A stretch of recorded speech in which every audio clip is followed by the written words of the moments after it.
We've had a day to think about it, and we've got a fresh pair of eyes on those 6 sacks of Sam Howell. It's time for a reckoning.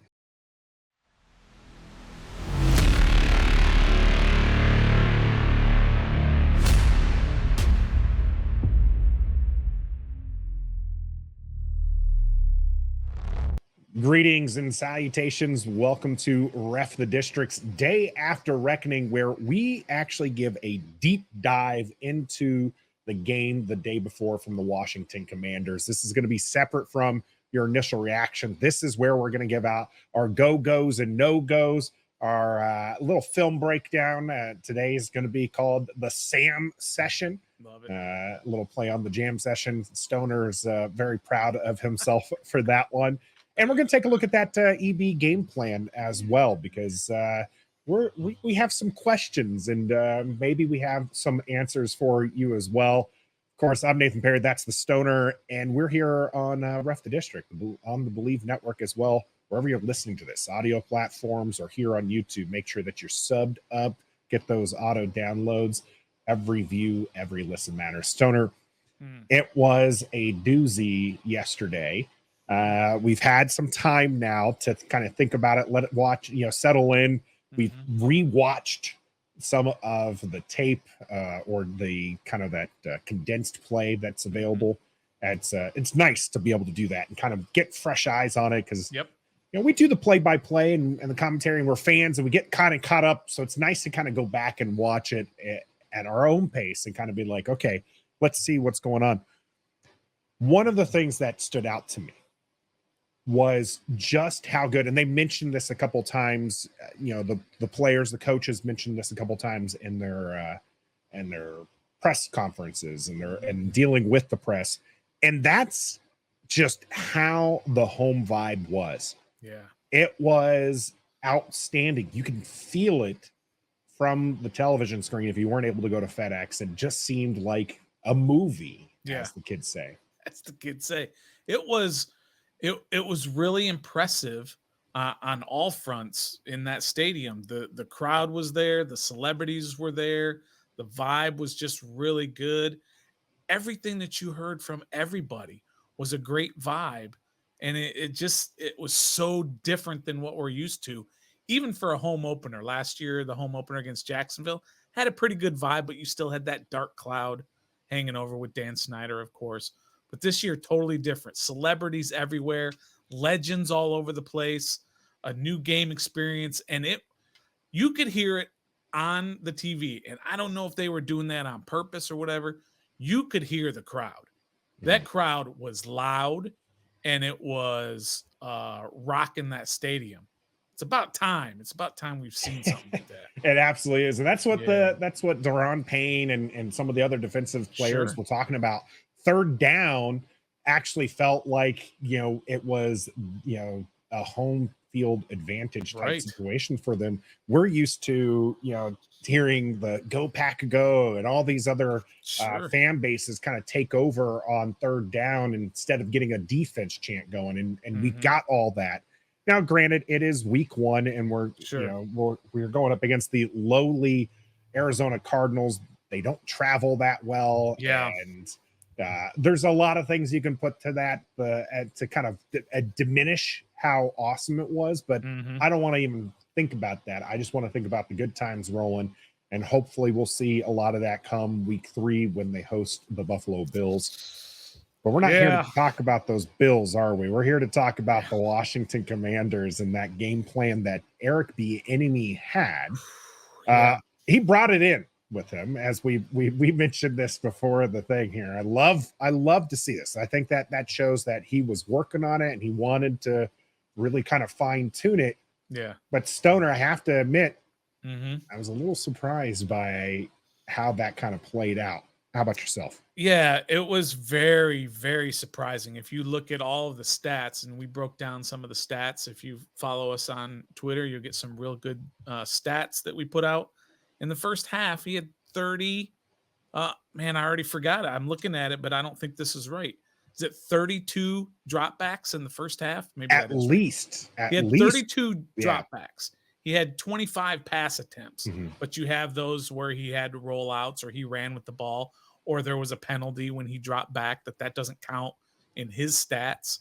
So he had 32 rollouts or dropbacks, and he had 9 runs in the first half Yeah. designed runs. And Sam Howell ran once in the first half, Scrambled but a that was a couple. design Mhm. pass. And then in the second half, it flipped a little bit. Of course, the game changed a little bit in the second half, and a lot at the end, of course, was a lot of running when you had the lead. But then it became 17 rushes to 11 dropbacks. That's a huge switch. But I think that's too many. Don't you, Nathan? Don't you think that's in the first half to have It, 32 dropbacks? I think I Whoa. don't, well, maybe they're trying to get a rhythm going for Sam Howell. They're trying to, this is, if you look at what Kansas City has done over the Eric Bieniemy years, Mm-hmm. this was a passing offense. And that's Okay. what he brought here to Washington. And Fair. there's some good things from that. There's also a lot of things that you just kind of wonder if it was the Mm-hmm. right decision to do. Yeah. But he very much was trusting Sam Howell to sling it, and there was definitely some very good reason to allow him to throw the ball. There I was guess also so. sometimes there was just some things that you're just wondering if they could be changed around a little bit. One of the more surprising things to me in that passing offense that you're Mm-hmm. talking about was the lack of screen game and also throwing to your secondary targets like running backs. Right. Yeah, we tweeted this one out as well, Stoner. What did you Yep. think of those kind of lower numbers? Really surprising because that was something that we expected to see a little bit more of. All we heard this offseason is that EB is going to bring this screen game that we've been struggling with in this offense for years and years, and these design rollouts. Again, the weakness of the offensive line, and it showed up yesterday. I mean, the weakness of the team is the offensive line, and that showed up a lot yesterday. And how do you kind of work around that? And that is design rollouts, screens, quick hitters. And went back and looked at it, and he had a total of 3 screens in the entire game, 3 rollouts the entire game. And he threw to his backs, designed throw to the backs twice. That's not what we were promised from the offseason, right? That's what everybody said, that he was really good at designing those types of plays. Yeah, it's one game, so let's not Sure. overreact too much. We're But talking about the one game. yeah, So that's what I'm saying. it was to me surprising, and it was also surprising just how bad this team is at the screen game. I Yeah. just they were bad under Scott Turner. They're bad here in the first game of the 2023 season, and Yep. I want to see some improvement. I don't know what I thought last year a lot of the bad screenplays over the last couple of years was Taylor Heineke. He just doesn't zip the ball unless he gets his full weight behind it. And a screen is so quick, you're not going to be able to get that. Yep. And so those pass plays were a little late. Carson Wentz had accuracy issues. And so you just start kind of finding some of these excuses as why they're so bad and thinking maybe this time it'll be different. And in game one, they just still don't look like a good screen team. And they don't, Yeah. and you need a good screen game. And one of the things I did appreciate with EB's offense yesterday was how they used the short passing game in lieu of a rushing game. They're going for some of these quicker passes that are just, if you need 2 yards, doesn't matter if you get it through the ground or if you get it through the air, you just got to get it. Sure. And you saw some of those pickups on third downs that were through the air and on short distances where you normally just kind of be like, yeah, give it to Brian Robinson and get him there. Chris Rodriguez sighting on a 3rd and short too, by the way. Yeah. So do you have a problem using, what you were talking about? Maybe it's too many in the first half. A lot of that was kind of like I said, that short passing game. You have a problem with the short passing game being used in lieu of running? Well, just ask yourself what happened in that first half in terms of the results. And you had the 1 turnover on the pass, the interception. You had the fumble on the pass attempt by Sam Howell. And you had two other passes that should have been intercepted as well that were not. So that's the whole live by the sword, die by the sword. Sure, you're going to go throw it back, but if you do that with a guy who's in his second game in a regular season game, you're going to run into some troubles. I would think, but I'm sitting here, I'm not getting paid millions of dollars. I would think that I want to run the ball a little bit more than I want to throw the ball in the first game, the first half of the first game. But that's not what happened. And then then you go into halftime, what? You're down 16-10, 13-7, whatever it was. I was at 13-7, I think, at halftime. Something like that. It was 10-7, right? So hold on. Now Whatever you're it going to make me was. do math. No, it But was 13-10 is what it was. 13-10. So you're down at halftime, and you had two critical turnovers by Sam himself, and you had the one, of course, by Gibson, which certainly didn't help. So you had those three turnovers, and that just put you behind the eight ball. That's why teams like to run the ball more, because passing is so risky, especially with a young quarterback. But they just said, screw it. Let's just throw the ball. Short, long, whatever. We're throwing it. We're dropping him back 32 out of 41 plays in the first half. That's a lot. It was quite a bit there. He did finish the day 19 for 31 with 202 yards. 28 rushes. Like I said, a lot of those coming from there in the second half. Yeah. Let's talk about some of those passes, though. The targets not necessarily going to, Jahan ended up with 7. Terry McLaurin only 4 targets. Yeah. This is one of those things that we talked with the Scott Turner offenses, and maybe we'll start putting $1 on saying Scott Turner's name as well. But you got a guy like Terry McLaurin, you want to see him targeted more than 4 times a game. You want to get him involved and use that skill set of his. Instead, Jahan Dotson's a fine target, and he's probably a good target replacement. If you're not throwing it to Terry McLaurin, I think throwing it to Jahan Dotson is just fine. But we had 8 targets for Logan Thomas and 3 drops by Logan Thomas. And it looked like he was focusing in on his tight ends most of the game, because 8 is a lot for one guy. Cole Turner, I don't know, he had 2 targets, right? So that's 10 just with your 2 tight ends. And I mean, look, Sam was okay. Sam wasn't great. Sam wasn't terrible. I'll give him like a C. I might even kind of go to a C- because those turnovers were so bad. They were critical. Obviously, the fumble was horrendous. You can't do that, period. But I was very encouraged by a lot of plays he made. Some of the throws he made were great. That pass interference on McLaurin that he threw deep was right in the bucket. If the defender didn't interfere, it was dropping right in his bucket where only Terry could get it in that great pass. The pass to Jahan it was Curtis Samuel at the end of the first half. That was a rope. It was perfect. No way the guy who played most of the games last year with the pylon diver, no way he can make that throw. And then, of course, the touchdown pass that he threw to B-Rob. You can't coach that. That was just him making a play, using his legs, getting outside, throwing it sideways, going to his left between like 6 defenders, right on target to B-Rob. That was a great, great throw. So you're encouraged with a lot of them, but he's got a ways to go.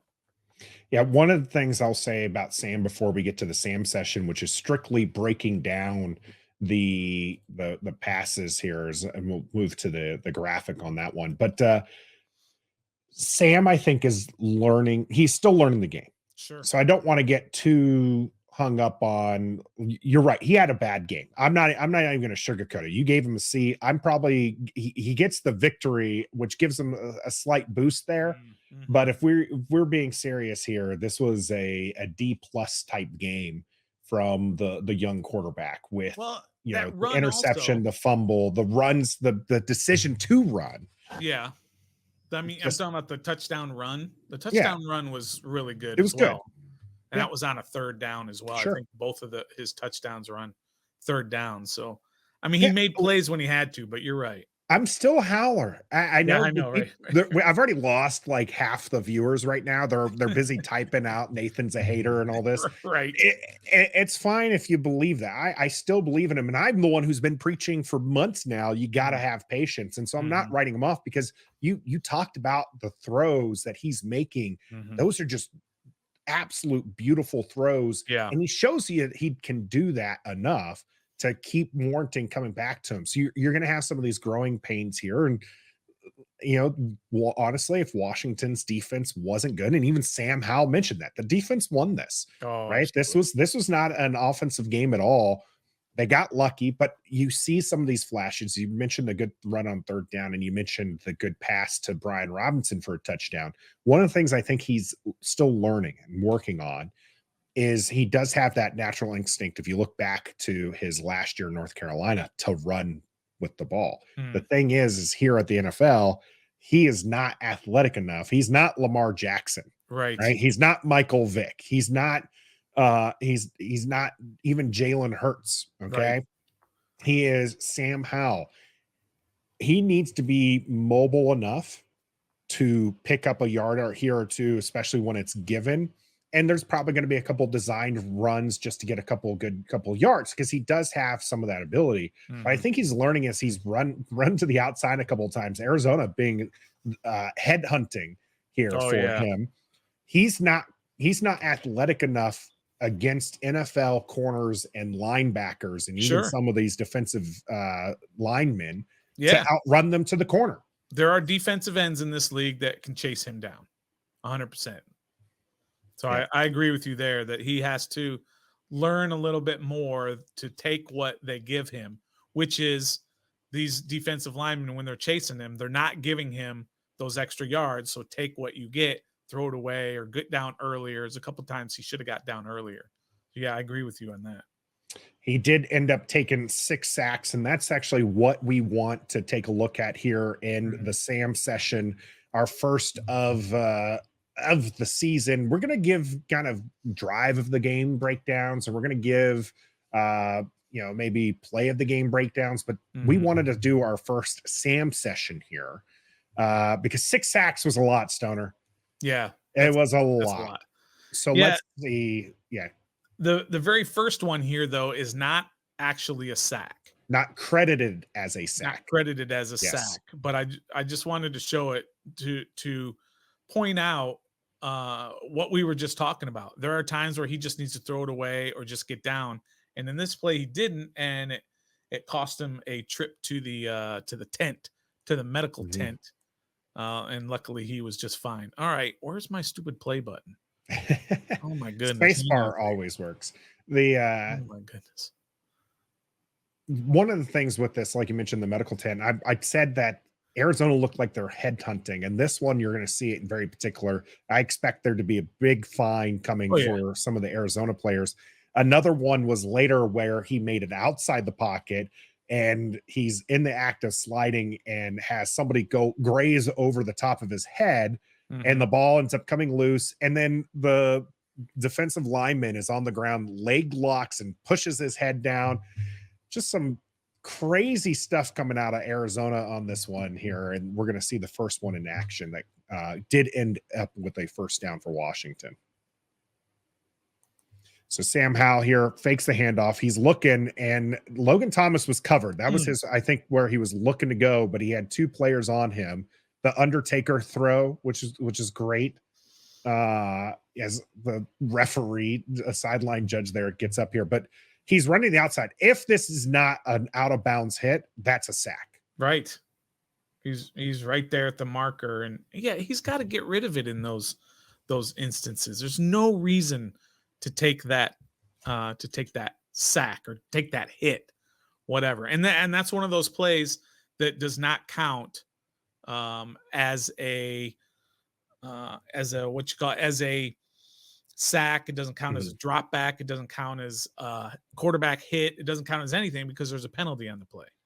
Yeah, it ended up not counting as a sack. Would have been a sack. That's the first instance we saw that we were just like, he just needs to learn to throw it away. So that one, if it did count as a sack, would have been on Sam not throwing the ball away. Let's check out this first official sack. First official sack. As you see, it's the end towards the end of the first quarter on a first down. Yeah, that's kind of insane. If this is the first official sack where he gets at the end of the first quarter, and this is another one of those, He's trying to beat the guy to the outside situation, and he needs to learn to throw it away. Yeah.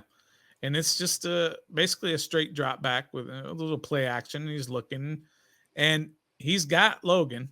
I kind of noticed this when I was breaking down the film a little bit, is that he was very reluctant to check it down.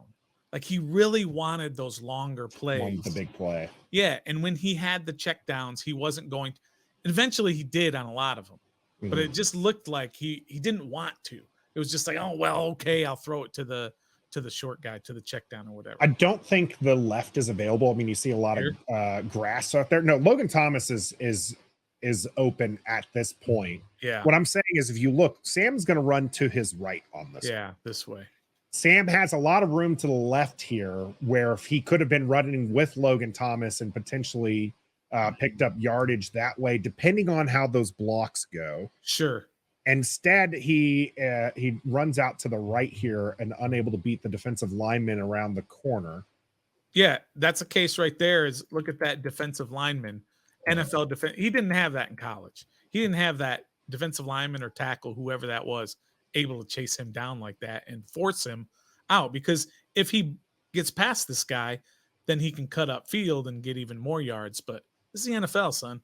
These defensive linemen are good block here by Brian Robinson. But yeah, at this point, if you know you're going to be going out of bounds before the marker, which you can see where the marker is right there.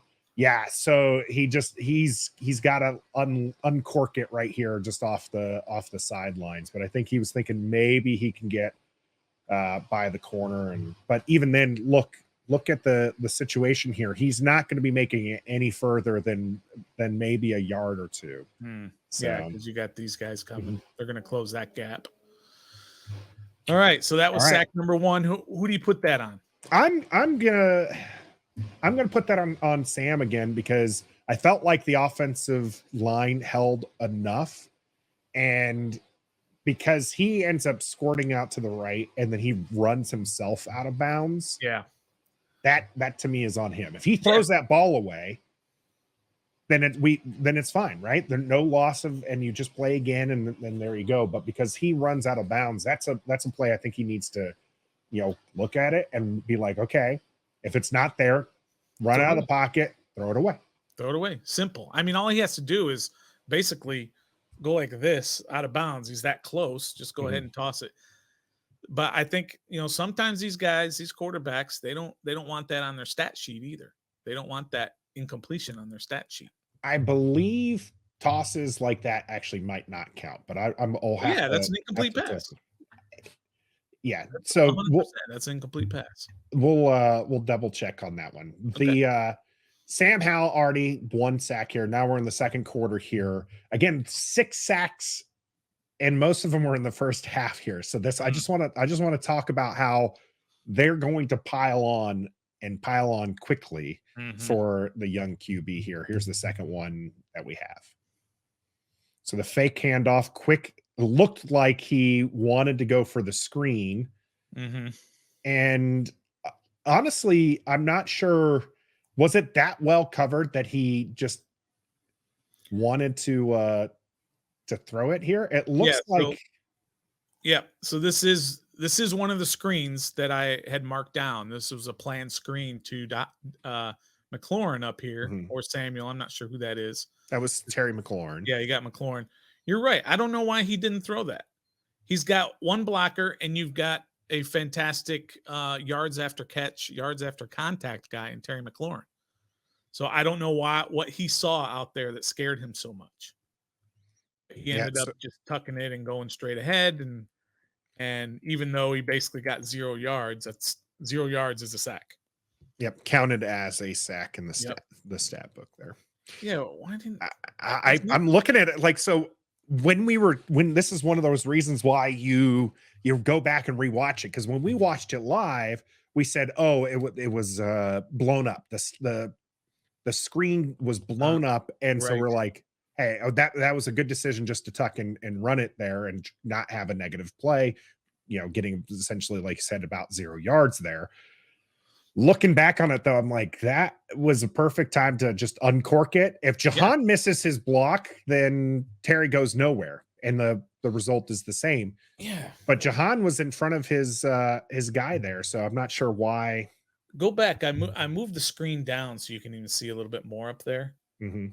I think if you're in the film session with the coaching staff, they're gonna look at Sam and go, "Oh, why didn't you throw that? There's no reason to not throw that. He's got a strong enough arm that there's no way that this guy is going to be able to make that, especially with Jahan in front of him." Mhm. I don't know. He just looked at it and said, and look, there's nothing back here either. Yeah, the I mean, there closest is you way over got the here. safety up here at the, what is that? About the 25-yard line Yeah. for them, and So, you're throwing from about the 40. and he just decides to tuck it and run. I don't know. I don't get that one. That one's on Sam too, right? So you got two on Sam, the first two. I have to agree Yeah, with you. and they counted that as a sack. That's the thing, right? Like Right. it's like I'm trying to be like, yeah, maybe that was a designed run, but I mean, it did end up counting as a sack, and the Yep. second one going to go against Sam here. Let's move on to the third one that we have. Very next play, I do believe.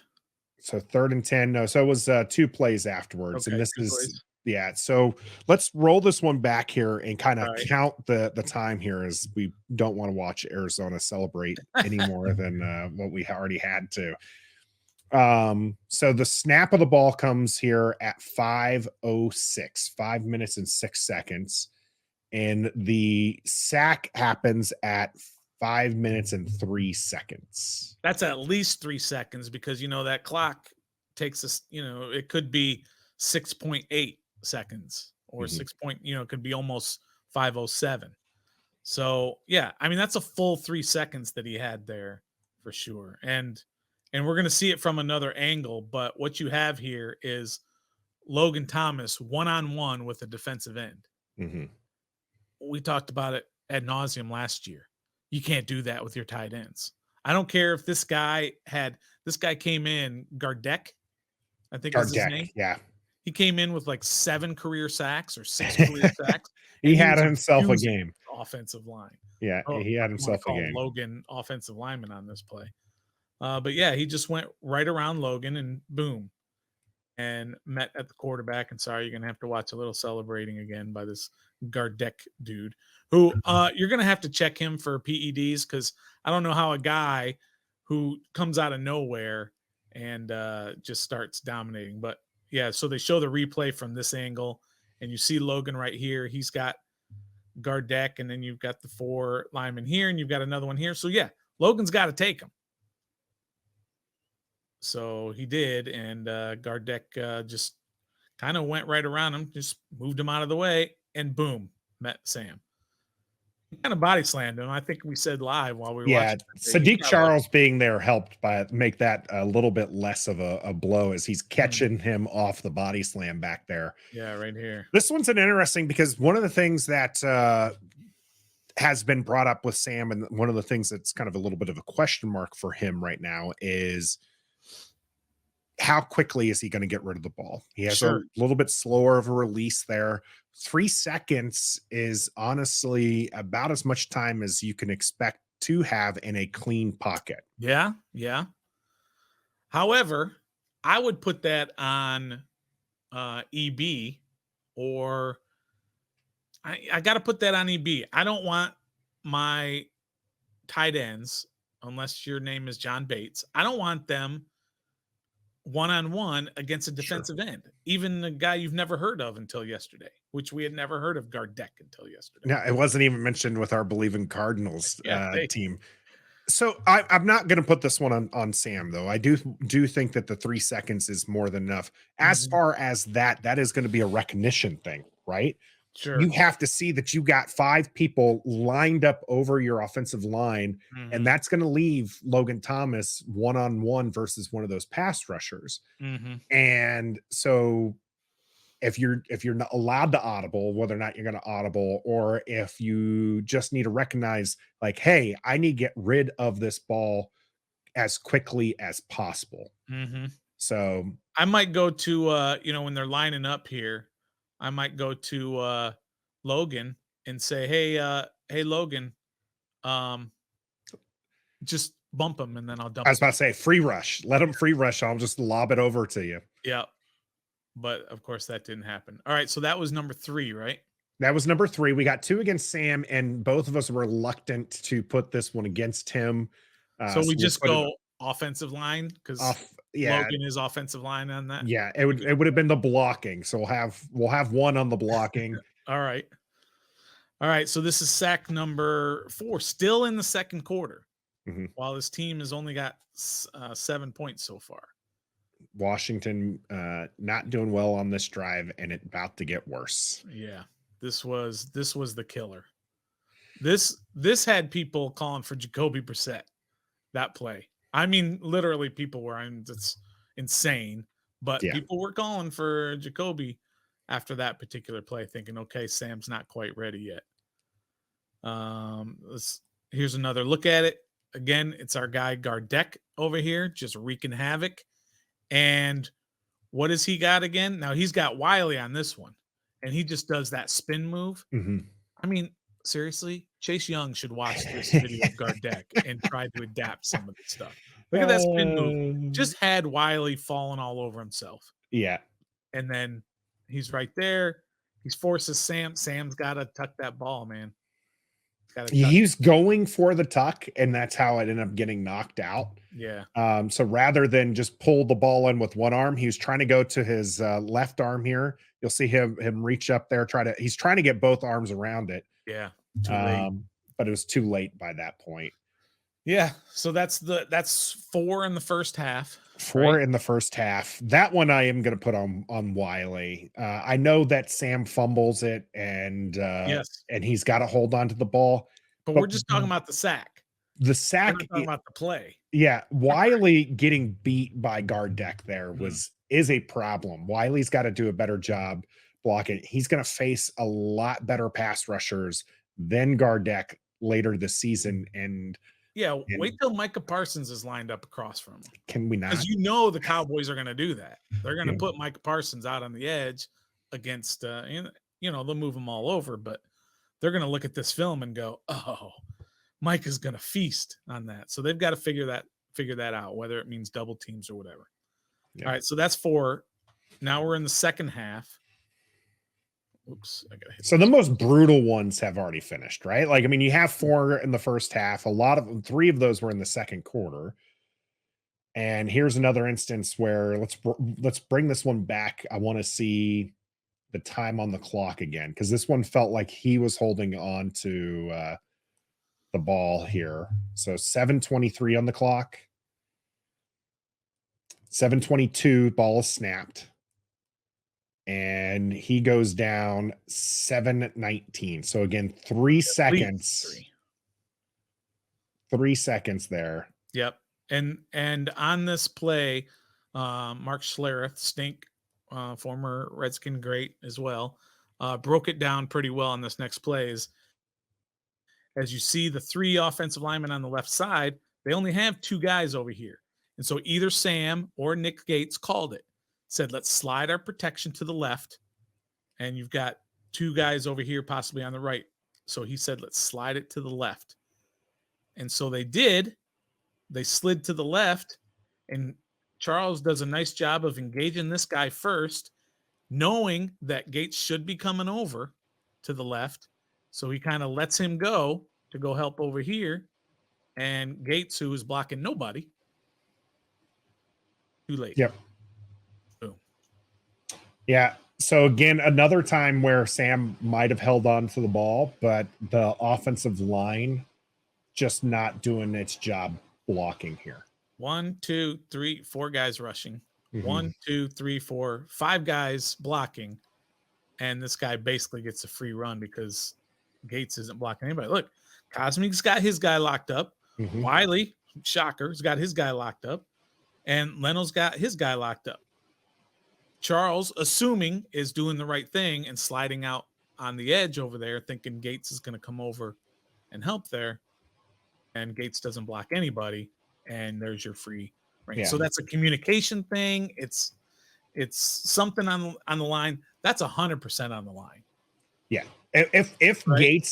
Gates is working with Sadiq Charles there and moves over and blocks that, that is a pocket where he can just sit back all day. Or as you probably saw watching this, there's a lot of space just right down the middle of the field. Yeah, absolutely.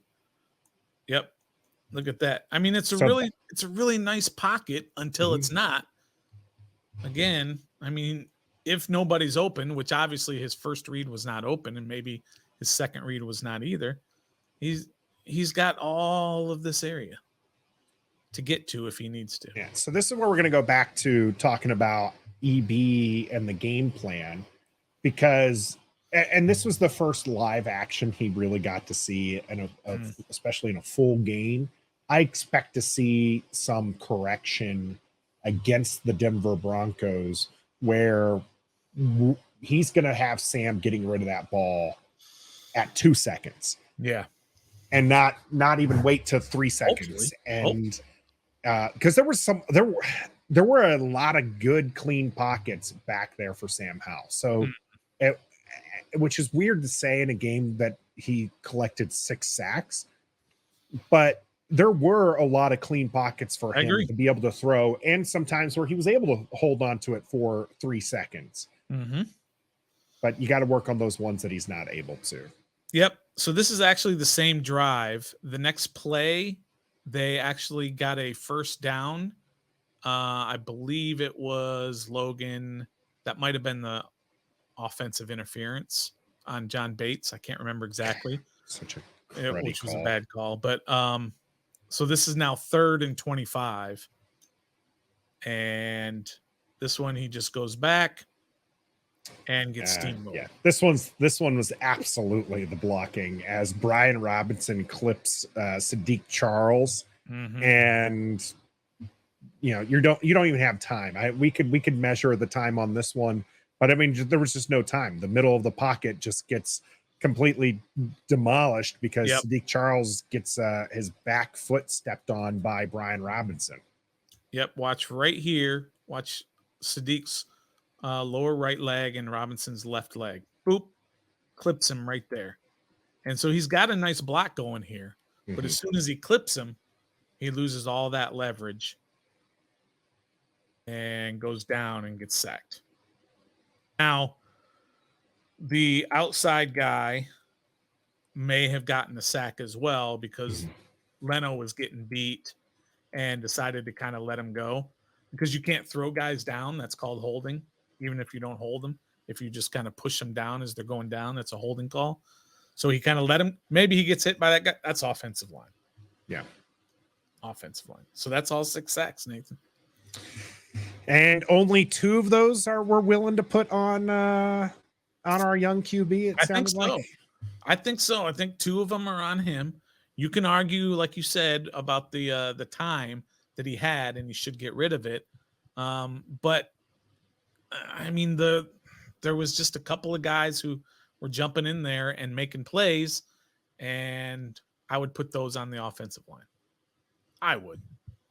All right. Well, you're pretty generous, and we'll let the normally Debbie Downer hold on to the 2 on Sam, 4 on the scheme or offensive line, the blocking, as it were. Yeah. Let us know your thoughts in the comment section here if you're watching on YouTube, or hit us up at Ref the District on any of our social media platforms to let us know what you think of those 6 sacks and what Sam and Eric Bieniemy have to do to improve this as we continue forward, because Washington's going to go up against a lot of dominant defensive lines.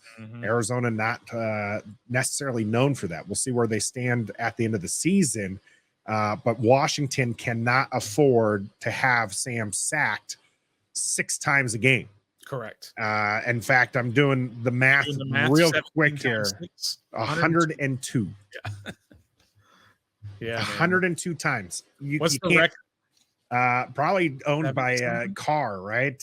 Back in his rookie years, man, that poor guy was so shell shocked with how many times he got put on the ground there. So yeah, you can't have that happen.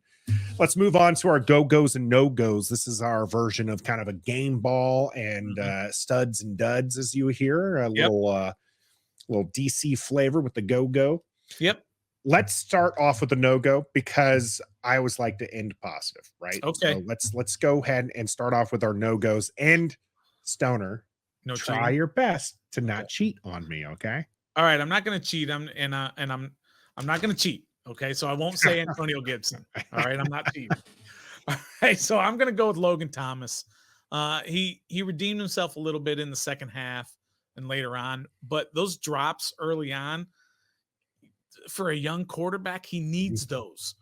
Like that catch that Cole Turner made on that deeper throw. Beautiful That 17-yard. helps to give the confidence to the quarterback that he knows he can throw it. Doesn't have to be perfect, but you're going to take care of him. You're going to catch it. And he dropped a couple of them. I think he had 3 official drops, but that very first one on the very first drive, that was a really good throw in his hands that kind of set the tone for the first half, and that the passing game struggled.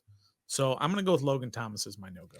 That's fair because Sam Howell would have been 22 of 31 had Logan Thomas held on to those. Mm-hmm. That is good enough for almost a 71% completion percentage. That's good, right? And that's that confidence building. And maybe he only adds 25 yards to that, but that's still, some of those were didn't feel like necessarily drive breakers, but they definitely weren't drive continuers. Yeah. So you want to see you have to rely on some of those seasoned people there. There's definitely no way a no-go is going to go to the defense, because the defense, outside of not intercepting the ball, they had several opportunities. The defense played lights out. So I am going to go with my man Antonio Gibson, or fair. He's a Gibby this time because he fumbled the ball, and if he continues to fumble ball, we're going to ignore his request to call him Antonio Gibson. That's right. It's just frustrating. How highly I think of Antonio Gibson, and how I think that he is going to be dynamic, and he is going to be an offensive, skill player Washington can rely on for some good plays, right? Mm-hmm. He ran the ball 3 times. He, of course, fumbled the ball. And then he was targeted once and had a 10-yard catch there. That's not his fault that he's only targeted once, but it is his fault that he put the ball on the ground again. It was, we talked about it a little bit, said that it really wasn't his fault. It was just an excellent peanut punch that came out of there. No one's going to see that, though, Stoner. Everybody is just going to look at the box score. They're going to see that Antonio Gibson fumbled. They're going to remember his second year in the league where he fumbled it 6 times. And we've already seen it a lot on all of the comments and stuff that we've been reading on our own content. Everybody thinks that Antonio Gibson has a fumbling problem. Yeah. He doesn't. He did that one year, but he doesn't over the course of his career. And I appreciated that Eric Bieniemy and Ron Rivera kept him in. Yeah. And kept going back to him. And in a way, of course, only 4 touches on the game. But he's going to lose carries lose touches if he doesn't, doesn't count on him. If he doesn't hold on to the ball. Yeah. And it's just frustrating because you have a player who can be so explosive for you. Yeah. And really, I think the reason why they kept him in is because he just happens to be probably one of the better pass blocking backs that they have right now. So, because they weren't looking to throw it to him. They were just like, hey, go in there and make sure you chip somebody, because we're going to have Sam drop back. Yeah. So, unfortunate, but Antonio Gibson's going to be my no-go this time. Let's switch to that positive side, the go-gos. And if you want to cheat here a little bit, just try not to take all of them so I can have one. In fact, maybe I should go first. All right, you go first. My go-go here is going to be Curtis Samuel. Ooh, nice. He had himself a game. He did. He did really well. 1 rush for 6 yards.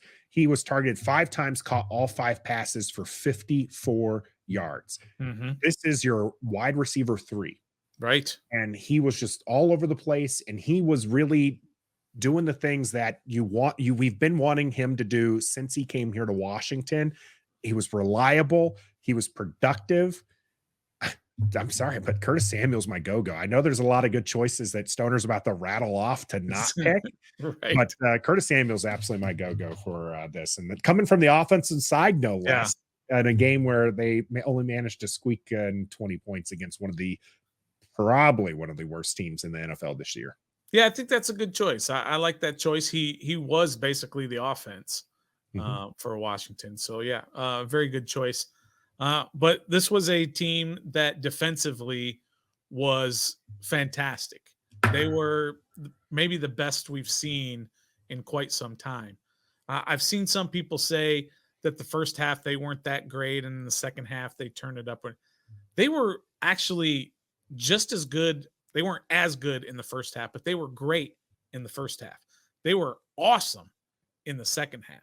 So I think you have to choose somebody from the defensive side. And the guy who stood out again was Montez Sweat. Mm-hmm. Montez Sweat had 1.5 sacks. He had 2 tackles for losses. He had two forced fumbles. No, one. Yeah, 2 forced fumbles, right? Because he had the sack fumble, and then he had the one where Dobbs was fumbling. Yeah, 2 forced fumbles, 1.5 sacks. Yeah. Yeah, and 2 tackles for losses. And he was a game wrecker. He was doing things that he had to do.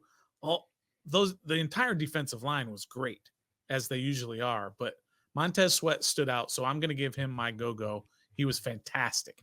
If he keeps doing that, I mean, he's going to get paid. If he has like 4 games like that, you give him a contract in the middle of the season. Yeah, right. Like you secure that before he even has a chance. Yep. To go anywhere there. So I'm doing some math here because I question anybody who wants to say that that's like 25 sacks, right? Well, yeah. So I'm not doing it for him. I'm talking as a defense as a whole. First half, I think they only had let up 102 yards. Right. I'm gonna redo the math here. First drive was 6 plays, 13 yards. Right. Second one, they did give up a field goal after 8 plays in 64 yards. I think a lot of people remember that one. Sure. Because then their next drive, it was 4 plays, 1 yard, and a field goal. But that was after the interception. Mm-hmm. That could have been a lot worse, but they only gave up one yard and gave up a field goal there. Then they had they held them to Arizona to a 3-and-out, -1 yards. Mm-hmm. Then a 6-play drive for 25 yards. Mm-hmm. And then it was the fumble touchdown. Yeah, so that wasn't even the offense. So not even there. So 102 yards in the first half there. That Washington's defense. So and 10 points were off of the fault of your offense, given a short field, and in fact the shortest field you can get with that defensive touchdown. Yeah, they were fantastic. Absolutely outstanding. The best defenses in the history of the NFL give up yards. It's not like they go out there and the other team has 3-and-outs every play and they get shut out of every game. The best give up some yards, and they have a drive or 2 per game. I think Arizona basically had 1.5 drives that were decent the entire game. And you can say it was Arizona. You can say it was Josh Dobbs and all this and that. They did what they were supposed to do, and they're the reason Washington won this game. Flat out. There was no other reason that Washington won this game. It was that defense came to play, and they whooped Arizona up and down the field defensively. Yeah, they really did. Jonathan Allen with 2 tackles for a loss as well. Deron Payne with 2 tackles for a loss. The 3 total sacks for the team there. Just absolutely disruptive. Our man Cameron Curl, 10 total tackles. Right. 8 solos, 1 pass defense. He actually had a couple in there that would have been another pass defense, but certain things were happening across the flags and all that kind of stuff. Jamin Davis was doing pretty good as well. I mean, the corners locking people down. It was just such a beautiful defensive game, and Washington is going to have to keep that up. Yeah. If they want to win games here, as the offense still needs to figure things out. Now I'm rocking the onesie. Absolutely. As Washington did get the victory. But Stoner, and our final thoughts here. What are you? How? We had a lot of excitement going into this game, and we talked about how it was a no-win situation for Washington. Right, blow out Arizona, it's expected. This happened to be that second part of that equation, which is if they get a close win, do you start to question how good this team can really be? I don't think you do that yet. but there are signs of the team of certain things that they're going to struggle with. And we all know the offensive line is the biggest issue, and Bieniemy's got to do a better job of scheming around that. But my final thoughts are that it's one game. This is a week-to-week league. Dallas went out and won 40-0, I believe, right? Mhm. Do you think they're going to win 40-0 next week? I don't even know who they might play Arizona. One of the other two teams plays Arizona next week, either them or the Giants. Maybe it's the Eagles. I can't remember. But whoever Dallas has, I promise you, they're not going to go 17-0. They're going to have weeks where they go up against the Jets, by the way. Oh, so they go up against the Jets. So that's not an easy game. So just kind of take it. It's game by game.